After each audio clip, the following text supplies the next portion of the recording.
Do you love MagFest? Yeah, because I love video games, that's why. Hello everybody, Retro Rewinder here. Coming at you with my MagFest videos. Recently just got back from MagFest in the DC area. It's my second convention I've ever been to, the first being the Midwest Gaming Classic, and this one being MagFest. So I've got 3 videos planned for you guys covering the different aspects of MagFest, and the last video will have my final impressions on the event. So, thank you so much for coming to watch this, and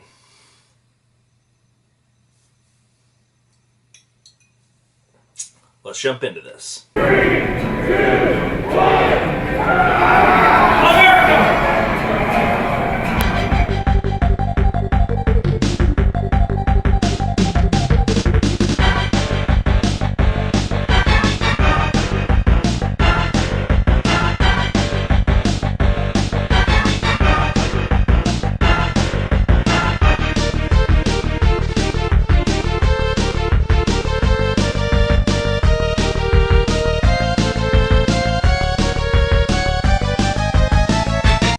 So first off, I had a great time meeting everybody, but I'm not going to list anybody's names until the final video so I can get them all into one video and not forget anybody, hopefully, that I met.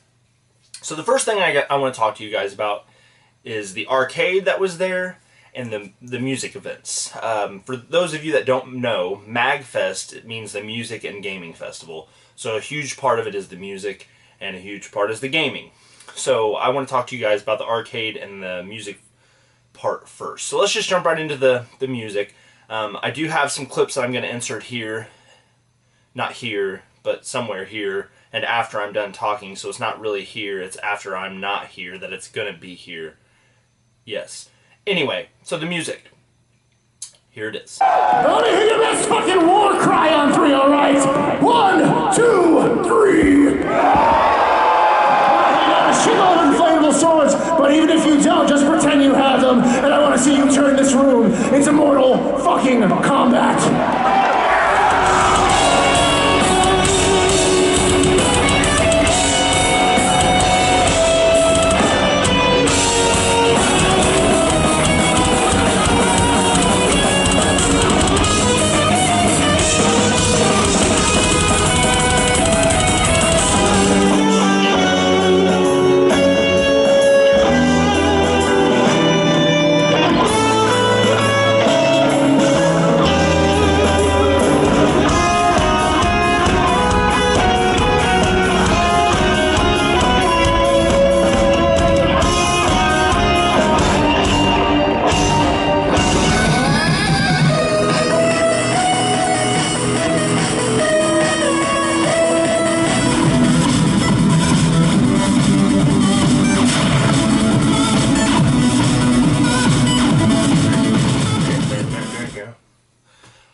So, the music was not a big part of the festival for anyone really in the group that I hung out with while I was there.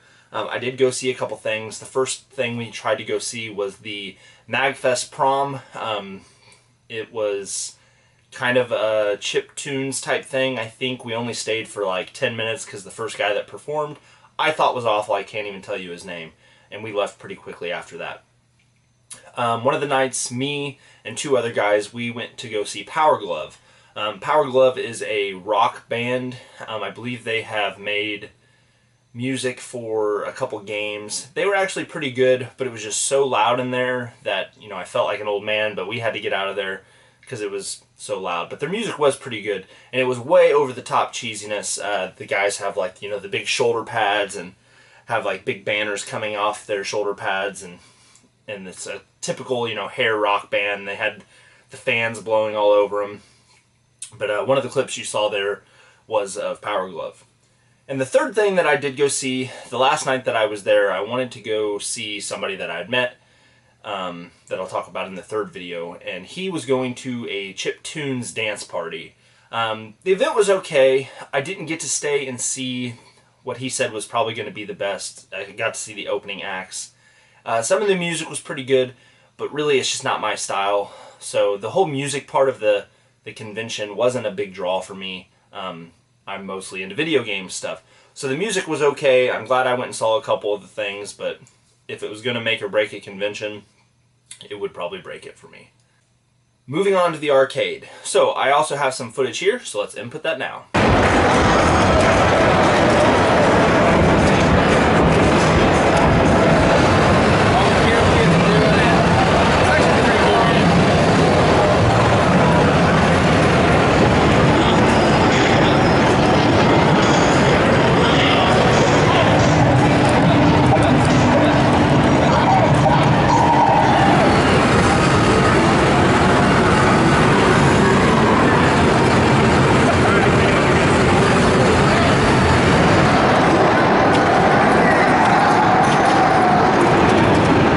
Is it the high score? I don't know.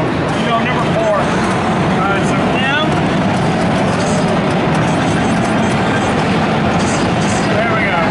MGG. Married Guy Gamer. Number 4! So the arcade, in my opinion, was a huge disappointment. When I went to Milwaukee to their convention, they had a fairly big arcade for the amount of people that attended that convention, and a surprising number of those machines were in good working order. There were a few that, you know, were broken or whatever, but it wasn't a huge number.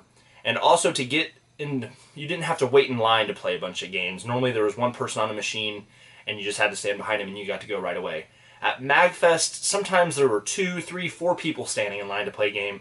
And, you know, that's nothing that the convention holders can keep control of, because there were 17,000 people that attended MagFest.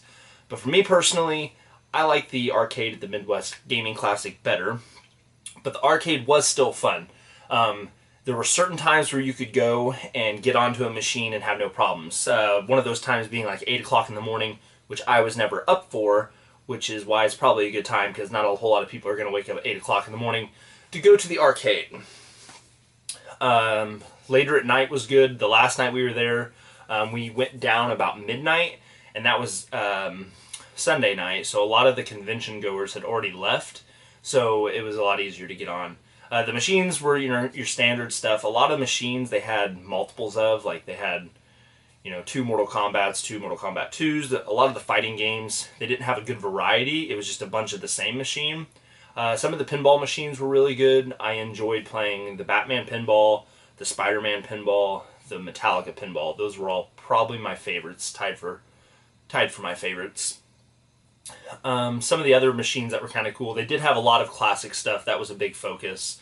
And I don't know if it was just me. I thought that their light gun arcades was very minimal. I didn't see a whole lot. I think I saw Carnival, House of the Dead maybe, but there wasn't a whole lot of variety. There was a lot of racing machines around the outside, but every time that I walked in, those were pretty full, so I never got to play any racing ones. But the classic stuff was the stuff that opened up the most. So your Pac-Mans, your Defenders, Asteroids, all of those opened up. Some of my favorite machines that I played that I've never played before was Crystal Castles. It has this dial, and you have to, it's kind of like a Pac-Man style. You have to pick up these things and avoid enemies, but the enemies aren't necessarily chasing you. But I liked the dial feature. It was a pretty fun game. I don't remember the name of it, but I do have some video footage of it that you probably saw. And you hold this machine, and it's a shooter with vector graphics. And when you push the controller forward, you zoom faster, and you steer it. That game was pretty fun. Yeah, I don't know what else to say. The arcade was okay. I expected a lot better, though. So that's been part 1 of this video. I hope you enjoyed the footage and, you know, my recap. And like I said, this is all just personal stuff. I'm sure that there are, you know, thousands of people that thought it was the best thing ever, love the arcade, whatever. So these are just my personal opinions and my thoughts on the event. So, thanks for watching part 1. Make sure you see part 2 when that is uploaded. In part 2, I'm going to talk about the vendors that were there, and I'm also going to talk about some of the panels we went and saw. So this has been Retro Rewinder. Thanks so much for coming to watch this, and we'll see you next time. Yeah, because I love video games, that's why. People out here by Berlin with plastic guns shooting at each other. We're talking about this, you know, how was it developing? Has he done anything? Blah, blah, blah. Yeah, I'm gonna give you that. This is so ridiculous.